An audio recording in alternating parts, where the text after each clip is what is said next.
Okay, guys, let's get started with the lecture. So today we will continue talking about segregation dynamics, this whole segregation process, the stuff that we introduced the last time already. We talked already about it on Tuesday, how one person moving changes the situation for another person, and then that person suddenly becomes unhappy, and that person then moves, which again changes the situation for people around, and how you can have these chain reactions of people becoming unhappy, right? And at the end, you have these very weird outcomes where people are actually very tolerant, but collectively we end up in a highly segregated world. So that's sort of like the essence of this whole thing, and it sort of really nicely illustrates, which is why it is often used as the example in analytical sociology, how sort of you need to distinguish these levels from each other, right? How sort of it's not just the aggregation of things, because people can be very tolerant, but nevertheless you end up in a highly segregated world. So I will briefly come back to the segregation process. I will also repeat a little bit about agent-based models, or about models in general, because I know this is sort of like different, or you might not be used to what that is, right? Or the whole idea about how we go about modeling. And then we further jump into basically the reading of Thomas Schelling, the Nobel Prize winner, of one-dimensional segregation models and then two-dimensional segregation models. It's essentially what I've already showed you the last time, but now we spend a little more time on it. And lastly, when we have some time, I talk to you a bit about some ongoing research. It's really just some work that, I presented a couple of years ago. I've never really written it up. So if one of the master students is excited about jumping on that, I would be more than happy. I would love this to turn into a paper and get published eventually. Okay. So the segregation process, just to summarize it again, we have segregation as, the separation of individuals in a distinct part of social life, but it is something static. Right? It's something that we observe. While the segregation process, in contrast, are the actions that create and sustain segregation. And so that's the difference between them. Segregation process is how the whole thing comes about. When you see our little Coleman boat, this is our micro-macro schema, segregation is up there. This is the segregation process. Yeah. Okay, so now the key component in that, you always need to think about, when you look at these dynamics, how are people affected? By what are they affected, right? And when we look at the segregation process, talked about people moving around and that potentially having an impact, right? We're not born in a segregated world and this is sort of how it is for eternity. No, people move around, right? Individuals, they have agency. That's also like a core component. Remember one of those 4-5 components, Gianluca Manzo, yeah? They are individuals. Individuals do something. Society is there, yes, but it's not society that acts. Individuals do something. Yeah? You need to have individuals to do something. And what do they do in our case? Well, they actually do two things. They go away, and by doing so, they change the composition of the neighborhood that they leave behind. Now, if I leave a neighborhood, suddenly the composition in that neighborhood is different, because I'm not there anymore. Yeah? So that kind of changes. You say goodbye to people, but at the same time, you say hello to others. That means you move into another neighborhood, and by doing so, you change the composition of the people who live in that neighborhood. Just think about this process, how certain parts of the city become gentrified, they become cool. And why do they become cool? Because, lots of people move there, and then it changes the whole nature of it, and then more and more people go there until at some point nobody can afford it anymore, right? That's sort of like this process happening there, that the composition of a neighborhood changes the feel of a neighborhood, which is totally the case. Okay, so much about the segregation process, and keep in mind that these two things is where essentially individual action changes the social context of other people. And individuals, they behave within social context, but then again, they change the social context of other people in these two ways, by either leaving or they change the composition of the neighborhood that they leave behind, and they change the composition of the neighborhood that they enter. Okay, so now let's talk about agent-based models, or about models in general. Yeah? So now I'm kind of doing a little bit of an excursion, not too much, but just because I think maybe you guys don't really know about that. And it's something that often people have difficulties to grasp, right? Because you see, it's not just sociology. Actually, it's even worse when you go to the sciences. Yeah? It's even worse when you go to the sciences and they come up with a model of the world. They actually come up with a model of the universe. They have it's the big thing. They want to unify the forces in the world, There's, I don't know, there are equations that kind of tell you about how electricity works or how electromagnetism works, these kind of things, or how gravity works, right? That's sort of like what they come up with. And then we kind of take it as an explanation. But hang on, I don't know, that's not an explanation, really, to be honest. That's really just a formulation of something that produces something that looks like the real world. Yeah? As it turns out, I don't know, the equations that we have from Newton on gravity, they're actually pretty good in kind of saying like why certain things fall in which speed or so, right? But for us, it's the same thing. Yeah? For us, it's the same thing. What we do is we think about how the world works, right? But the world works in, I don't know, sometimes mysterious ways. Maybe sometimes it works exactly the way, because I don't know, the way I think it does. Maybe sometimes it doesn't, right? But what actually I, as a researcher, do, actually all researchers do, and there's no distinction between social sciences, the sciences, or anybody else in a way, or even medical folks, they kind of have no idea. They kind of just try out certain medications and realize that works in a way, and then they come up with a model of why that actually could work.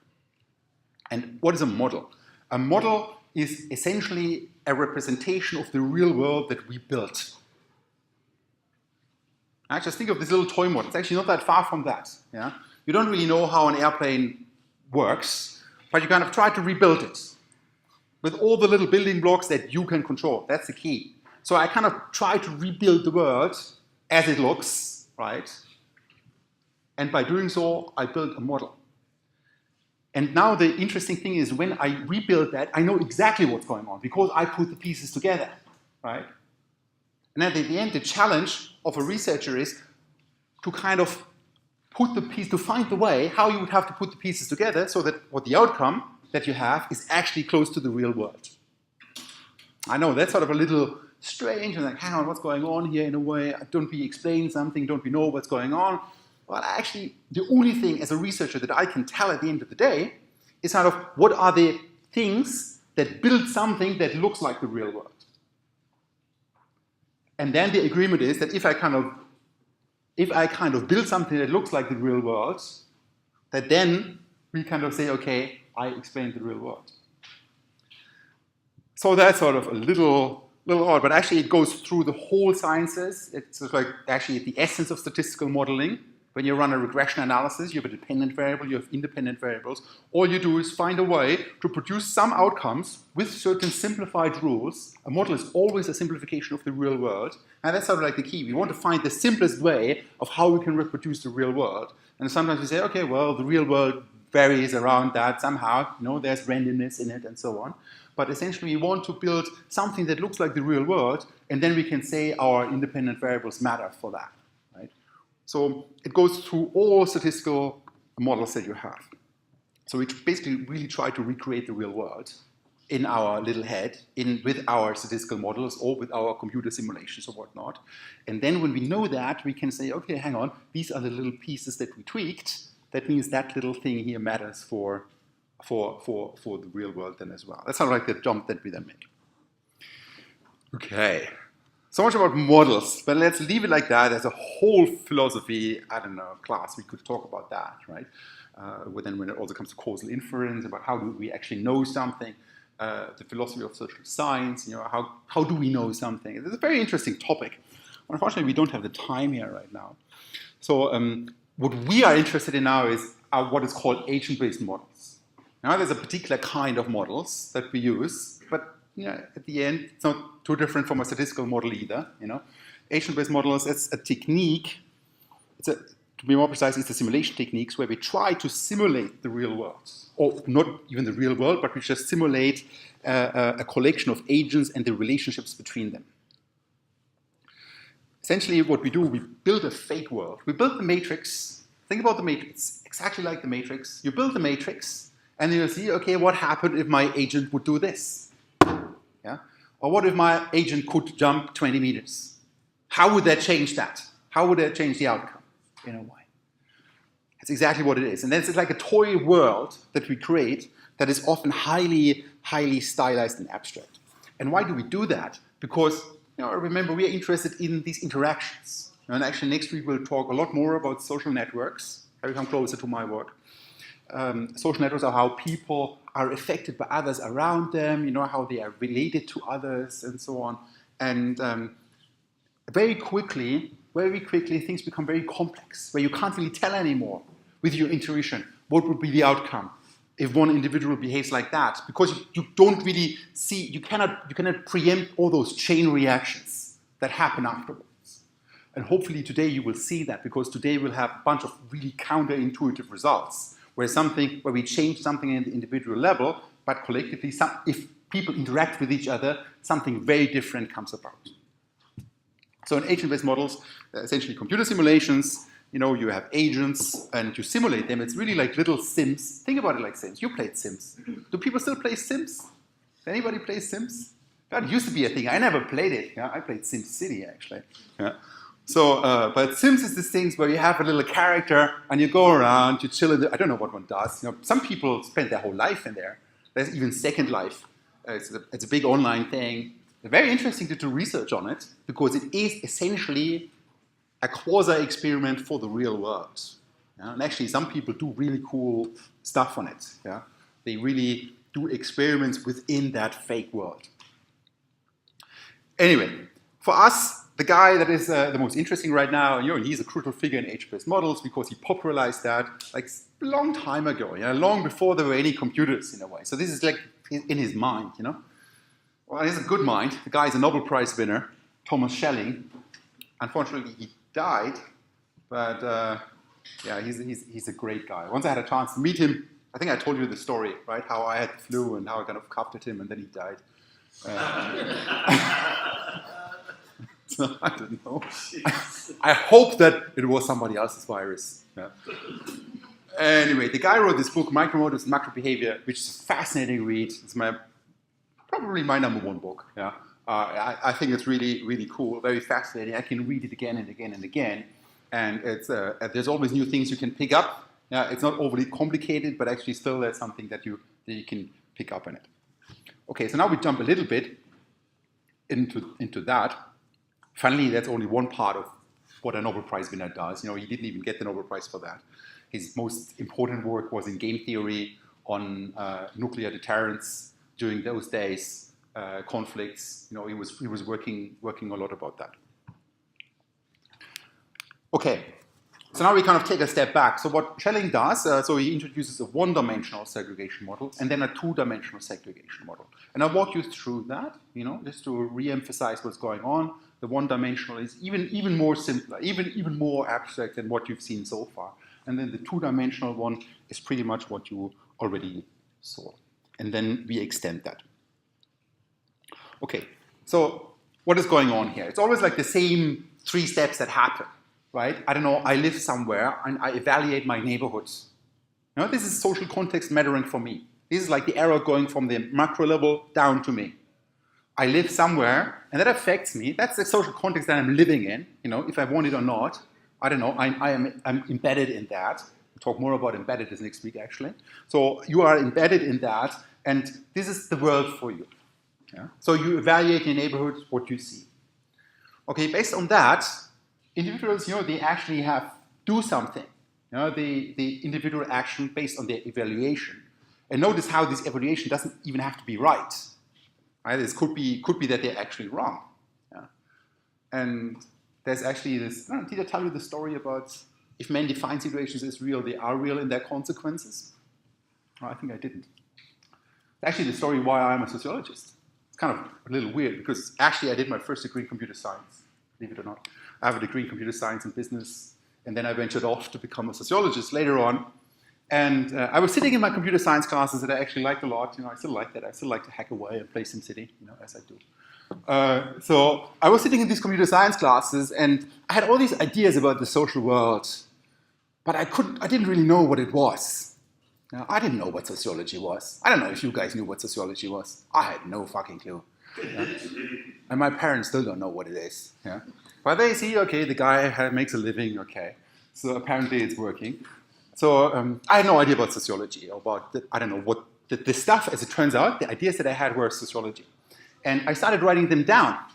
I started writing them down in these little Moleskine books, but now I have 15 of them, all filled with ideas, where one idea comes from the next and one from the next and so on. I think I need a few lifetimes to work through that.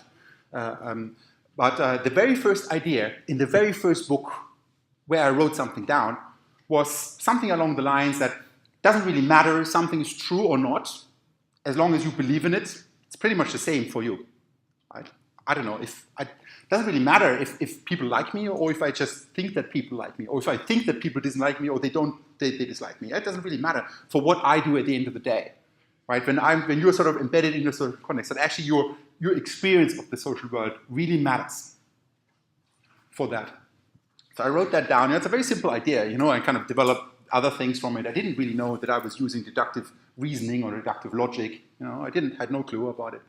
So then at some point I realized, first of all, this is social science. That's actually sociology. And then I realized that somebody already had that idea 80 years ago. Yeah? So I was a little late. Yeah? Then I thought, shit. Yeah? I had this really cool idea. Yeah? But I'm 80 years too late. Yeah? As it turns out, it was a very famous sociologist who had that idea. And the guy was based in Chicago, like the hub of sociology in those days. And his name was William I. Thomas. And in the literature, the bloody thing has a name.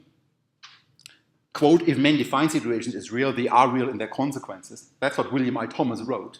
And it's in the literature, you can find in Wikipedia, it's called Thomas theorem.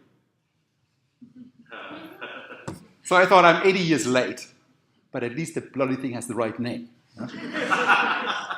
So I thought, okay, well, maybe this is what I should do. Yeah? And that's how I went off into sociology. Finished my computer science thingy, but that's how I became a sociologist. Yeah? A couple of other stories. Actually, there's another one around SimCity. Well, let me tell you that one as well, because it's funny. So actually, as a teenager, I was interested in lots of different things. I think I still am interested in many different things. And I think you need to be open as a person to many different things. But in those days, I wanted to become a physicist. So I wanted to become one of those particle physicists, that finds the Higgs boson and so and things like that, like really extreme and, I don't know, flight to the moon and all this kind of shit. Yeah. So I actually did an internship at this nuclear research institute in my neighborhood where I was. And I went there. I wasn't in the nuclear unit, but some other, high-end physics laboratory on thermo and fluid dynamics and so on. So I arrived there. I was supposed to have the internship and learn from them. And as it turns out, just a day before I arrived, they had an accident in their lab. So they couldn't let me in the lab. It was a safety hazard. So they didn't really know what to do with me. So they put me in the office. And there was one computer. And on that computer, there was one computer game. And that computer game was SimCity. If you know SimCity, you build your artificial world, right? Your population, you play with that, they grow. And here I am simulating societies. Yeah. So actually, this is where we're going now. So maybe it all had a reason. Okay, so people evaluate their neighborhood, and then they base actions based on that. And then individuals, these actions, they change the neighborhood. Right? So we are not just slave to our environment, to our social environment. We also change that. I think we don't have to argue about that. Right? You do something, other people observe that. You change the neighborhood. If you move to another neighborhood in Dublin, you change that neighborhood. Right? So you have an impact on other people. And there you see, now we have the feedback loop, because now others, they evaluate neighborhoods, and now maybe their evaluation changed because of whatever you did, because of the action that you had. And then we are in this feedback loop where the social dynamics unfold. Okay, so now what I'm going to do, I'm going to walk you through these 3 steps for Schelling's one-dimensional segregation. Okay, so evaluation of neighborhood, let's go about that. So Schelling has this very simple model that he proposes. Now you see, I don't know, just look at the bottom, you see hashtags and you see circles. Yeah? And now he just says, okay, it's a very simplified world where, I don't know, these represent individuals and they have, different attributes. It could be race, it could be gender, it could be whatever. It's just an attribute that they have. There are hashtags in the world and there are circles in the world. And then he says, okay, now let's simplify that in such a way that those guys, they live next to each other on a very long line. This is why it's called one-dimensional, because there's just one dimension. That's just a neighbor to my right, there's a neighbor to my left. Right? And then that neighbor has its neighbor on the left, neighbor on the right. And if you actually want to go on, you can make a circle and everybody has as many neighbors. You know? That's sort of like this basic principle. So this is now our very simple one-dimensional world. You know, it's very, very simple. And now we can say, okay, well, we have two ethnicities here, you know, hashtags and circles, and the ethnicity of each piece at the beginning is decided, you know, just randomly. So we create something like that just completely randomly. This is now a random generation. Yeah? Every time I threw a coin or a dice, and I don't know, that either made it a circle or made it a hashtag. Okay, so now we can look at the neighborhood. And you know, Schelling in his model, let's follow that. He defines a neighborhood as all 4 neighbors to your left and all 4 neighbors to your right, including yourself. So a neighborhood consists, in this case, of 9 individuals. For that individual here. Now, if you would go further to the left, maybe there wouldn't be one, it could be less, but it's up to 9 individuals. Yeah? Okay, so now let's look at the red individual that we see, the red hashtag. How many other hashtags are there in that neighborhood? 3, including the individual him, herself. So we have 4 hashtags. Does everybody see that? Now there are 4 hashtags. 1, 2, 3, 4. Now within 4 steps to each, including the individual him or herself. And how many circles do we have? We have 5. 5 circles in this neighborhood. Right? There's now a definition of a neighborhood that we have. We simplified that. You could have other definitions and so on. Right? This is now the one that we follow, the one that Schelling used. So there we are. Let's take another individual. And that individual, when we kind of look at that individual's neighborhood, now we see again like 5 circles and 4 hashtags. So like the same composition of that. Okay, so this is now the very basic thing of the model. And now we can think further, okay, we have the neighborhood, we can present that as, this could be households, this could be a residential environment, you know, just is like an abstraction of things. Now we want to model interdependence of these different units. Interdependence. And this is now the second step, you know, where individuals do something based on their evaluation of the neighborhood. And what we can now do is that in a dynamic process, you know, we model rounds where individuals do something. Yeah? They evaluate their neighborhood, and if they are unhappy, they do something. They go. Yeah? If they're happy, they stay. So the model proceeds in rounds, and at the beginning of each round, you know, that's something that Schelling describes. You know, he basically creates this fake, very abstract world to make a point. To make a point about how these very simple rules of when these rules of interaction occur, what the outcome actually is. So he comes up with this rule, okay, at the beginning of each round, each piece in a neighborhood where more than half of the neighbors have the opposite symbol is marked as unhappy. Yeah? And in such a way that, you know, that as soon as there are more, if let's say I'm a hashtag and in my neighborhood there are 5 circles compared to 4 hashtags, then I'm unhappy. Yeah? As soon as I'm in the minority. And these are the unhappy ones. If you would go through, actually I think I'm going to have an example of that in a second. So, but these are the unhappy ones. Yeah? So they're unhappy and they just want to get the hell out of there. And no, that's just about, I don't know how this is justified, you know, I don't know what this actually means, you know, actually one prefers segregated over integrated worlds. Now that's sort of like what is being embedded here. Or one prefers an integrated neighborhoods. That's not really the point that I want to make. So basically what he shows is that how these simple rules, you know, where an individual becomes unhappy when more different ones are in the neighborhood than similar ones, just a little bit, right? How that actually triggers these complex dynamics. And residential segregation as an unintended and even unfavorable outcome for everybody in there. So now let's go to the second step. So people evaluate the neighborhood, right? So I described how that goes, but now let's go to the second step, you know, where they actually make a decision or they do something based on how they describe the neighborhood, whether they're happy or unhappy with it. Yeah? And again, it's like not a stupid environment. If you think about back, I don't know, you could think this along gender lines. Yeah, you hang out with your friends. Yeah, I imagine your early adolescence days. You probably were hanging out with with friends of the same gender. Yeah? And probably were a little uncomfortable if there was too much from the other gender in that group. Right? And then you might have moved. Yeah? And so that's an example where that happens. Or you can also observe that in many other domains. So it's actually not that unrealistic, yeah? That we sometimes become uncomfortable when either we are too much in the minority or when actually everybody's the same. It's kind of the funny thing with Germans abroad. Whenever we are surrounded by Germans, we just get the fuck out of there. Yeah? I don't know why. Well, it's funny. Other nationalities are very different about that. You know, like the Spanish or the Italians, they just love to have their fellow countrymen around them, you know.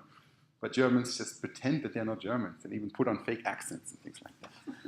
It's really funny. I don't know, somebody should study it. Yeah. So individuals do something.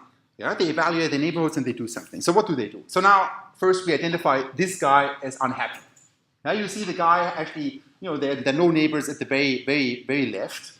But, you know, if we count it, there are five squares in this neighborhood of going maximally 4 to the right and maximally 4 to the left, including the individual, him or herself, and there are only 2 hashtags. So clearly that guy is unhappy according to our rule, right, that we had that, you know, at least half of the neighborhood should be of the same background.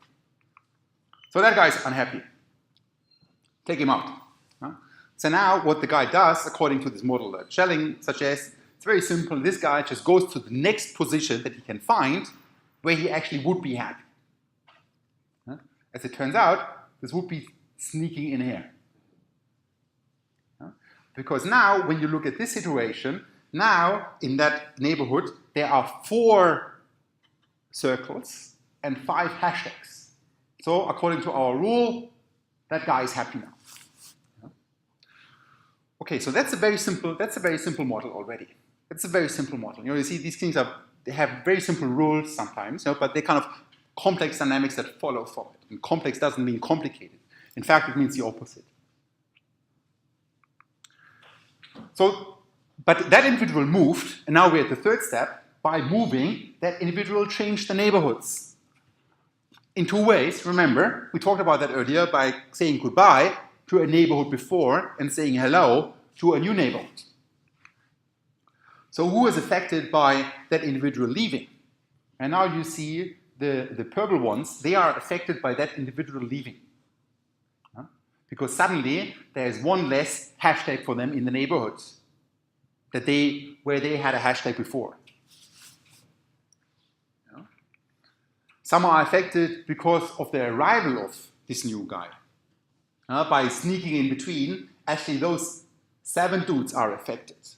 You could argue, hang on, isn't there this guy here as well? Right? I don't know, that guy, that hashtag over here, you know, it's still in the neighborhood, and suddenly there's this hashtag over there. Well, that guy is there, but that guy actually is affected, but it doesn't change things. It doesn't matter, because the other neighbor before was a hashtag too. So kind of just having another hashtag in the neighborhood. Yeah? So these guys are affected by either leaving or arrival of the piece, but it does not matter because the neighborhood composition does not change. So these are the 3 things that we can have. And now we enter the second round. Now we could go through, okay, who is unhappy now? And then we run it again. And then we again look at who is unhappy now. And that's actually all that Schelling did. And as it turns out, you know, when you start, this is now from the book, you know, when you start with that scenario at the very top, after only 2 rounds, you end up with a scenario that looks like at the bottom. So you already see, okay, this is pretty segregated. There are kind of chunks of hashtags and chunks of circles. This is the outcome of that. Okay, so that's the 1-dimensional segregation model. Let's talk about the 2-dimensional segregation model, and maybe then it becomes even clearer. So this is the 1-dimension question. Yeah, wouldn't it have to be true in real life for everyone to have a 50% threshold? Yeah. But then that's not the case in real life. It's a very good point. You know, these are kind of things where these models are sometimes, they're very abstract, they're very stylized in a way. So actually then folks like me come along and ask exactly these kind of questions, and then we say, okay, now let's simulate that. What happens if we have a distribution of thresholds? Does that, let's say, some people have a very high threshold, others have a very low threshold, for example. Or let's even go on, and there was a very famous paper in the American Journal of Sociology about that recently, saying that it's not just a threshold, that I kind of stay and at some point I go. Yeah? It's like I have a propensity to go. So when I gradually become more likely to move. Yeah? As it turns out, that actually matters greatly as well. Right? So these are then all kinds of things. There's a whole lot of research around where people then exactly study these kind of things. So how does that model behave when, for example, people have different thresholds? Okay, so we have the two-dimensional model. Now we are in this grid, and to explain that, I have a little video. Let's watch that.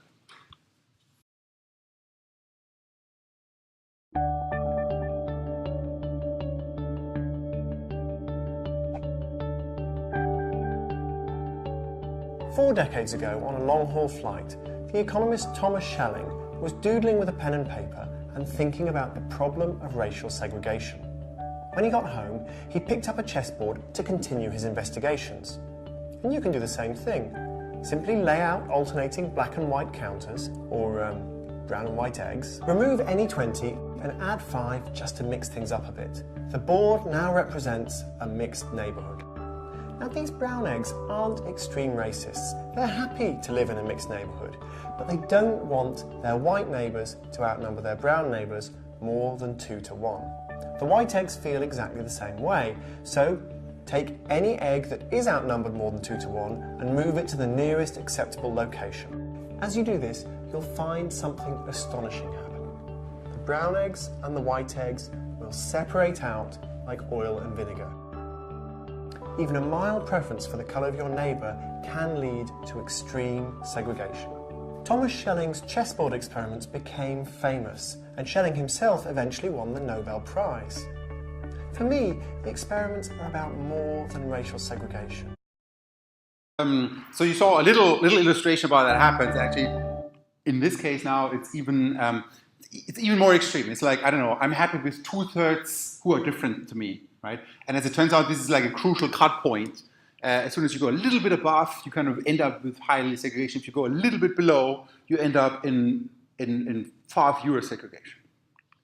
Let's walk that through a little bit. So now we have like the illustration. Now we have like yellow and blue individuals, and this guy in the middle, that's now the guy that we look at. And this thing around, it's what we call the neighborhood. Actually, it has a technical term. It's called the Moore neighborhood. And again, people kind of vary that. They change that. What if I look at 8 people, more people around? What if I look at, I don't know, gradually people around? People kind of look at all these kind of things. That's what we do all day long, right? And then, so this is the neighborhood of this guy, the Moore neighborhood. This is now another guy.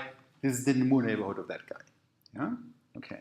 And now we can have a very simple rule that the individual wants to move if less than 1/3 of the neighbors are like that individual. Yeah? So in the case on the left, the triangle in the middle is unhappy. In order to show that, now I'm actually showing you a website where we actually look at that. So here we are. I'm going to post this on the Blackboard as well, but because now you see this guy here is unhappy, according to that rule. So we move that guy over here. Now the guy is happy. Yeah? Okay. There again, we have like scenario, this guy is unhappy, he would be unhappy there. Actually, now this guy became unhappy. Yeah? Oh, yeah, let's move them together. So here, actually now this guy is still unhappy. Okay, so here now we have like a bigger board. Again, like they are randomly assigned. We can have a new board, I don't know, let's create a new one. But now you see like this, according to that very simple rule, that guy would be unhappy. Where could we move him? Saying over there. Great, now actually that guy became happy as well. But this guy is still unhappy. Let's move that guy over here. So we could actually do that. It's exactly what the guy did in the video with the X. We could go ahead now and play around with that. Yeah? Okay, there's another scenario. Let's say we start with a situation like this. You see this guy is unhappy, and that guy is unhappy. So, okay, let's move that guy. He would still be unhappy there. So he's happy over there, and that guy is happy over there. Yeah? So that's sort of like the logic of that. Now let's kind of, instead of individually moving things around, now I actually have the computer move things. You saw what happened, new board. Now I start that, and now basically there's going to be one unhappy guy is going to be selected and it's going to be put somewhere else where the guy is happy. That's very simple. And then we have like here time, that's like the one axis, and here this is a measure for segregation. 0 means, I don't really know what the measure is, but 0 means here like random assignment, like right now, like they're randomly assigned, while 100% would mean like they're completely segregated. So again, let me play it. You see what happens, they move around. So actually, this kind of rule that kind of individuals are fine with up to 2/3 other individuals in their neighborhood actually leads to a remarkable segregation. That's what I already showed you the last time. Okay. How does it actually work? How do we end up there? Well, let's look at this scenario here right now in the middle. So actually, it's pretty much everybody's happy except this guy here. You see, this is the only guy that is unhappy. There he is unhappy. Oh. So what do? Well, let's move the guy. Well, there are only 2 empty spots here and there. So we move the guy over there. Okay, did you see what happened? Now this guy has, like, in his neighborhood 1, 2 blues and 1, 2, 3, 4, 5 yellows. So now there are more than 2/3 yellows. There are 5 out of 7. That's greater than 2 out of 3. So now this guy is unhappy. Okay, what can the guy do? Well, over there he's still unhappy, but he can go over there. Actually, those guys are unhappy now too. I didn't look at them. But this guy is unhappy and that guy. God, we started with 1 unhappy guy and suddenly now 4 people are unhappy. God, let's go on. Let's move this guy over there. Let's try to sort this out. This guy, we cannot really move that one. That one, we can make that one happy. Okay, we can make that one happy. And actually, if you would play that out, we started off with a pretty mixed environment where just one person was unhappy. And suddenly, we have like this chain reaction where people just keep crying, oh, God. Until now everybody's happy. So you saw how that actually happened. It's kind of crazy. Just one guy was unhappy, with a very simple rule. I just wanted to have at least 1/3 of my neighbors be like me, right? I'm fine with being in the minority, actually. I'm fine with having less than 40, 50%, as long as there are some people around me similar than me.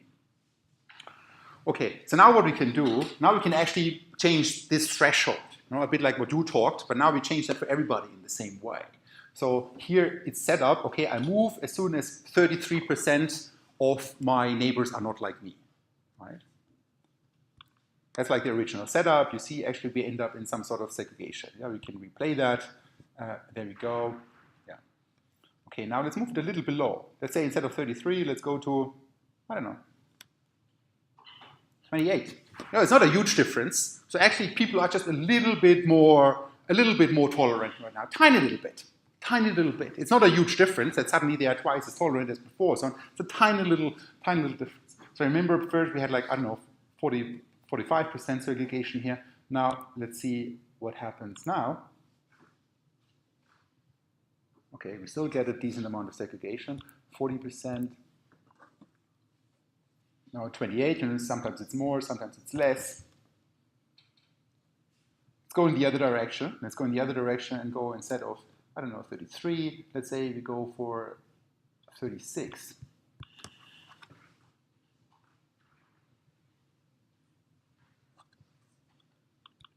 So now we went up from 33 to 36, but actually, we actually really have more segregation now. It's a tiny little change in the one direction, but the collective outcome is dramatically different. You could replay that, I don't know, obviously, because sometimes random chance kind of matters here, how the initial allocation is, and so on. Okay, so there are a couple of other things that we can do, but this is now an interesting one. Let's look at that. So now we are in a segregated world. This is the outcome of it, right?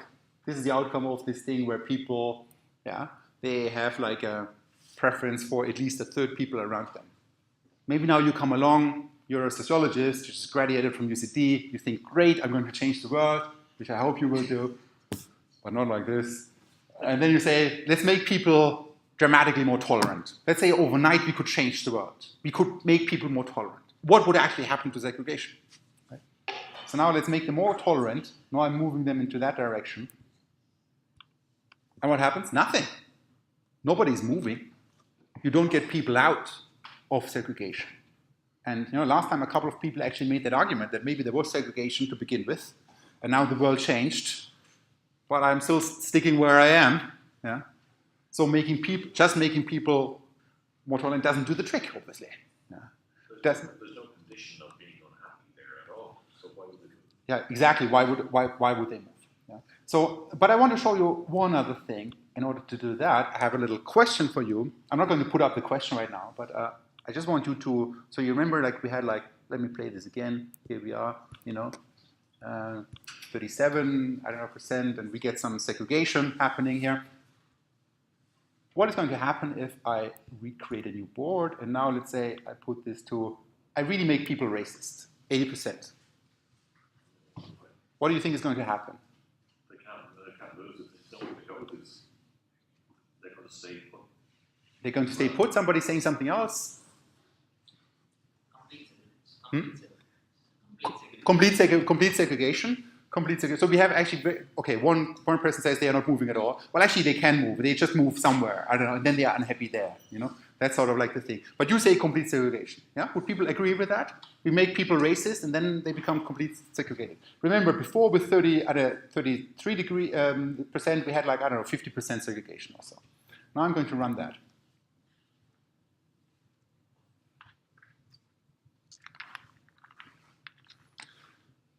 We have far less segregation when people are more racist. They're never happy. They're never happy. What is going on here right now? They go somewhere, so there's not enough time for those clusters of racist people to form because one of them is unhappy and goes.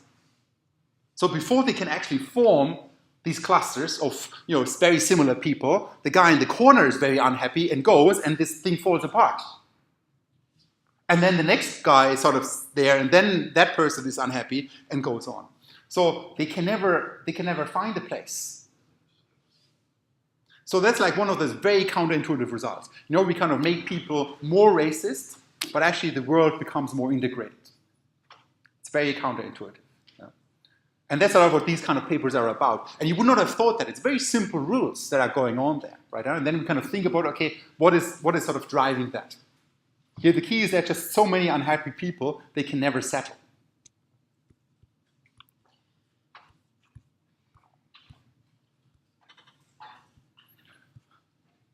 Okay, we can play around more with that. I'm going to put up it's a really cool little website. So Is that why genocide is the result? They just are so intolerant they just have to kill each other. Ooh, that's a big statement right now.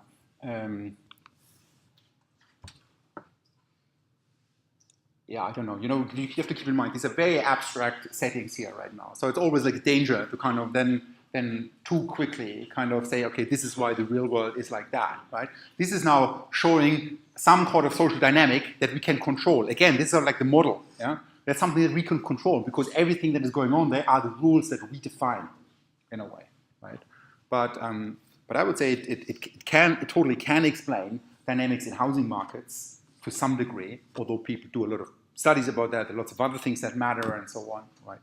So yeah. So let's summarize that. This model shows that higher levels of segregation can result from actually rather tolerant individual preferences. People are fine with only a third similar kind of people individual around them, but what the world that they end up in is far more segregated than that. Yeah. At the same time, I showed you this really weird thing that lower levels of segregation can result from intolerant preferences.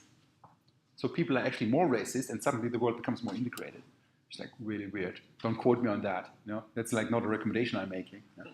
But it's just how the dynamics of this game here play out in a way. So for us, most interestingly, Schelling makes this link between the micro and the macro explicit, through this little toy example, this little computer simulation. And we can then use that to, think about what else would have to be true, think about implications that we're then going to go out and test. So the model of segregation improves on this original common sense theory that we had. Remember, there was like this very simple idea, there's segregation because people don't like others. That was a very simple idea. Okay, it's not the stupidest idea, but we showed actually it doesn't really hold because other things are not really true. Right? So this model actually improves on that, both empirically and theoretically. Empirically in the sense that it is consistent with the weak relation between prejudice and segregation that we observe in the real world, meaning we observe that there is segregation going on while actually people are not really that racist. Yeah? They are not that intolerant. Actually, I showed you data about that people became more tolerant, but segregation didn't go down. Right? So actually, this model is consistent with that. Because it actually would say exactly the same thing. You can change tolerance level from, 60 to 50 and nothing really big would happen because the whole magic happens somewhere else.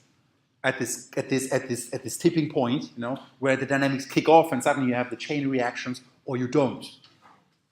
So it is consistent with that empirically, or the two regions can differ, and theoretically it's also, I don't know, something that we call the minimal program of sociology, that we try to explain macro-level phenomena as a result of macro conditions, you know, an individual micro-level goal-directed behavior.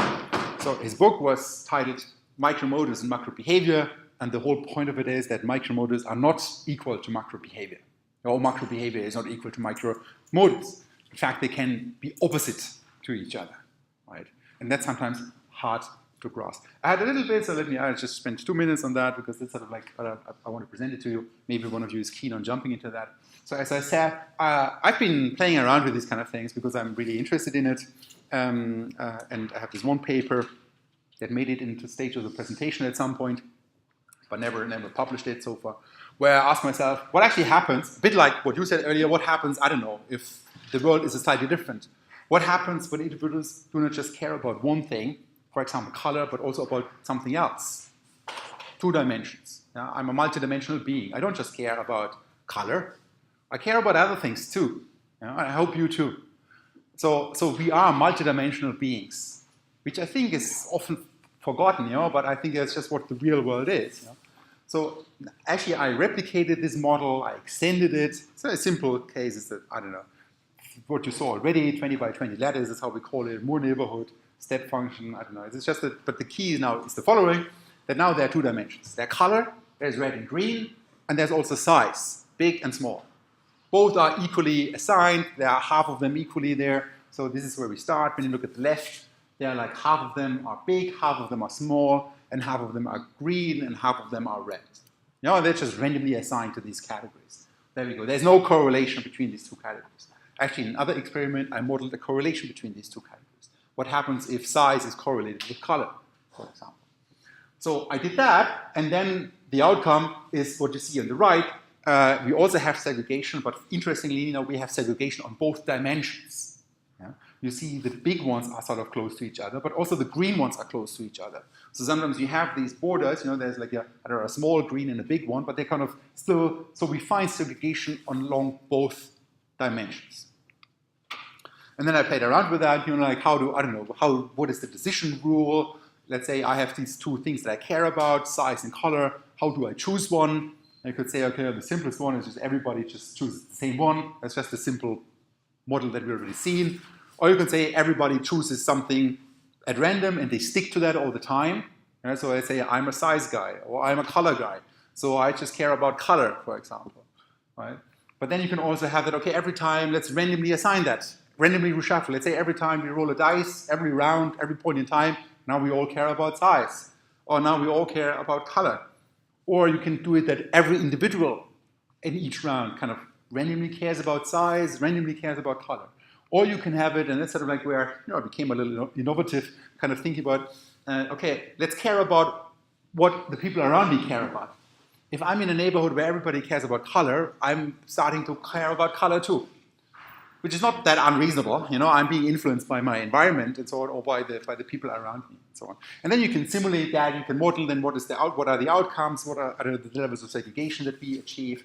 And when you look at that, you know, there are some counterintuitive results in it. For example, when you compare the fixed individual to fixed random, so actually you would have less segregation if they would be racist, but if they just stick to that one thing. If the color guys stick to color and if the size guys stick to color, actually we have less segregation than when every time they throw a dice on what they care about.